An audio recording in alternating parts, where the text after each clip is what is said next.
صلاۃ و سلام کے مسنون الفاظ یا منصوص الفاظ جو اللہ کے رسول اسلام سے ثابت ہیں، اس کی ایک لمبی فہرست بھی ہے. ایک تو تھوڑی اس کی وضاحت کریں اختصاراً کہ وہ کیا ہیں، اور اسی کے ساتھ یہ سوال بھی اٹیچ ہے کہ کیا ان الفاظ سے ہٹ کے اپنی طرف سے کوئی لفظ بندہ اپنی زبان میں یا اپنی طرف سے عربی میں کوئی لفظ درود السلام کے لیے بنا کے پڑھ سکتا ہے؟ یہ درست رہے گا؟ دیکھیں جی، بنیادی چیز تو یہ ہے کہ یہ درود کے الفاظ جو نبی علیہ السلام نے سکھایا نا، انہی پر اکتفا کرنا چاہیے. اچھا. ابھی میں نے ایک حدیث کا تذکرہ کیا جو صحیح بخاری کی یا دیگر حدیث کی کتابوں کے اندر بھی موجود ہے کہ ہمیں یہ تو پتہ چل گیا ہے کہ سلام پڑھنا ہے، درود ہم کیسے پڑھیں؟ یعنی یہ بھی تو سوال ہو سکتا تھا نا کہ ہاں ٹھیک ہے، ہم کوئی الفاظ بنا لیتے ہیں خود ہی پڑھ لیتے تو پڑھ لیں گے. تو وہ صحابہ کرام تو نبی کریم صلی اللہ علیہ وسلم سے پوچھ رہے ہیں نا. تو نبی کریم صلی اللہ علیہ وسلم نے جو الفاظ بتائے ہیں وہ پڑھنے چاہیے. البتہ یہ کہ دعائیہ جملے کے طور پر اگر کوئی الفاظ بول لیتا ہے، یعنی اس کو مسنون درود نہیں کہہ رہا، لیکن ویسے دعائیہ جملہ جیسے ہم کسی کو دعا دیتے ہوئے کوئی الفاظ بول لیتے ہیں اور وہ خلاف شرع اگر نہیں ہے تو اس کی بہر کیف گنجائش جو وہ ہونی چاہیے. اور اس کی دلیل جو ہے حضرت عبداللہ بن عمر رضی اللہ تعالیٰ عنہ کا عمل بھی ہے یا بعض دیگر صحابہ سے بھی منقول ہے کہ وہ جب نبی کریم صلی اللہ علیہ وسلم کی قبر مبارک کے پاس آتے تو وہ السلام علیکہ یا رسول اللہ کہتے تھے. اچھا. السلام علیکہ یا رسول اللہ، السلام علیکہ یا ابا بکر، السلام علیکہ یا ابا طاہ. یعنی جو کہتے تھے عمر ان کے والد ہیں تو یا ابا طاہ کے الفاظ کہتے ہیں.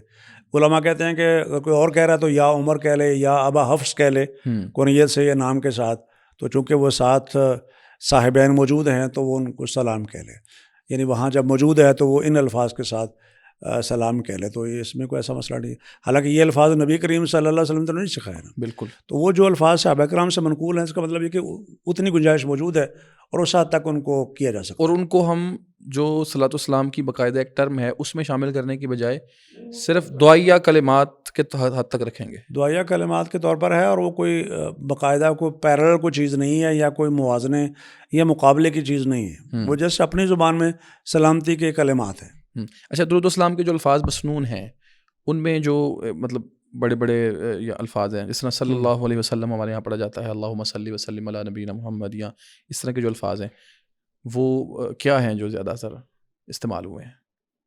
دیکھیں، ایک تو وہی درود کے الفاظ ہیں جو معروف ہیں. اس سلسلے میں نے ایک کتاب بھی مرتب کی ہوئی تھی، میں نے بھی بلکہ لے کے بھی آیا تھا جب آپ نے مجھے یہ موضوع بتایا، درود السلام کی برسات کے نام سے.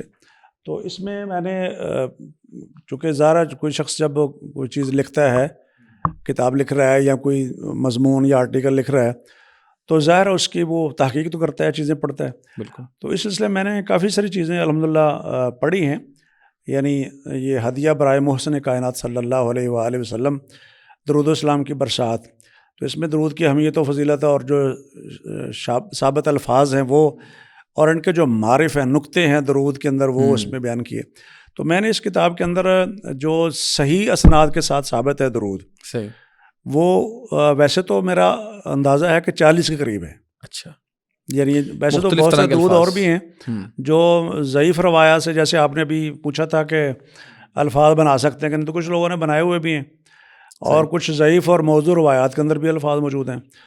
لیکن میرا اہتمام یہ تھا کہ جو صحیح اور مستند حدیث کی کتابیں ہیں اور صحیح سند کے ساتھ جو درود کے الفاظ موجود ہیں تو وہ ذکر کیا جائیں. تو میں نے 28 ایسے درود ہیں جن کا انتخاب اس کتاب کے اندر کیا. 28 طرح کے الفاظ، مطلب 28 طرح کے الفاظ ہیں. ایک تو وہ مشہور ہیں جو عام ہم نماز کے درود ابراہیمی، جس کو عام طور پر لوگ درود ابراہیمی بھی کہہ لیتے ہیں. اسی طرح اس میں جو دوسری بار آتے ہیں نا، اللہم بارک، تو جو دوسرے وہ کلمات بھی ہیں کہ اللہم نہیں ہے، لیکن باقی سارا درود اسی طریقے سے ہے.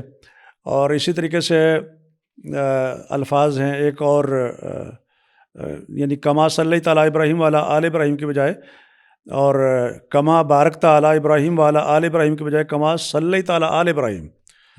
یعنی ابراہیم یہ نام ہے، نامی اس میں گرامی جو 2 بار نہیں ہے. تو یہ بھی ایک درود ہے. اس طرح وہ 3 قسم کے الفاظ ہو گئے.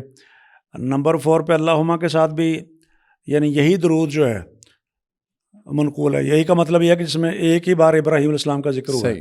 اللہم صلی. یہ راویوں کا اختلاف ہے بیان کرنے میں یا رسول اللہ سے یہ مختلف طرح سے جس طریقے سے الفاظ منقول ہیں وہی ہے نا. تو بیسک تھیم تو ان الفاظ کا وہی ہے صلاۃ والسلام. وہی ہے، لیکن اس کا یہ مطلب یہ ہے کہ چونکہ مسنون الفاظ ہے نا، تو اگر ایک صحابی بیان کر رہا ہے تو اس کا مطلب یہ ہے کہ وہ نبی علیہ السلام سے ہی نقل کر رہا ہے. اور ایسی عام طور پر جو دعائیں یا درود ہوتے ہیں اس میں وہ زیادہ تر الفاظ کا یعنی روایت بالمعنی کم ہوتی ہے یا بہت کم امکان ہوتا ہے اس کا. بالکل ٹھیک ہے. تو اس لیے غالب امکان یہی کہ نبی علیہ السلام نے اس طریقے سے بھی سکھایا ہے، ان الفاظ کے ساتھ بھی سکھایا ہے اور ان الفاظ کے ساتھ بھی سکھایا ہے. اچھا، آپ کے پاس جو 28 طرح کے الفاظ ہیں، ان میں سے جو چھوٹے درود ہیں، مطلب درود ابراہیمی وغیرہ کے علاوہ، اگر آپ وہ پڑھ دیں تو سننے والوں کے لیے، دیکھنے والوں کے لیے آسانی ہو جائے گی. ہاں جو آخر پر تو میں نے یہ ذکر کیا ہے جو صحیح مسلم کے اندر ہے، محمد صلی اللہ علیہ وسلم. ٹھیک ہے، یہ ثابت ہے صلی اللہ یہ صحیح علیہ مسلم جو کے ہمارے اندر یہاں پڑھا موجود جاتا ہے. بالکل صحیح مسلم کے حدیث نمبر 162 ہے. ٹھیک. تو صلی اللہ علیہ وسلم بھی ہے. اچھا، وہ جو درود آپ چونکہ چھوٹے کی قید لگا رہے ہیں یہاں پر، کیونکہ وہ ٹائم ہمارے پاس محدود ہوتا ہے، بالکل. تو اس میں ایک یہ درود بھی ہے، اللہم صلی علی محمد النبی الامی. اچھا، الامی تک، امی اللہم تک. صلی اور علی یہ فضل الصلاۃ علی النبی محمد النبی الامی، یہ درود ہے، یعنی جو مختصر ترین درود ہے ان میں سے ایک یہ ہے.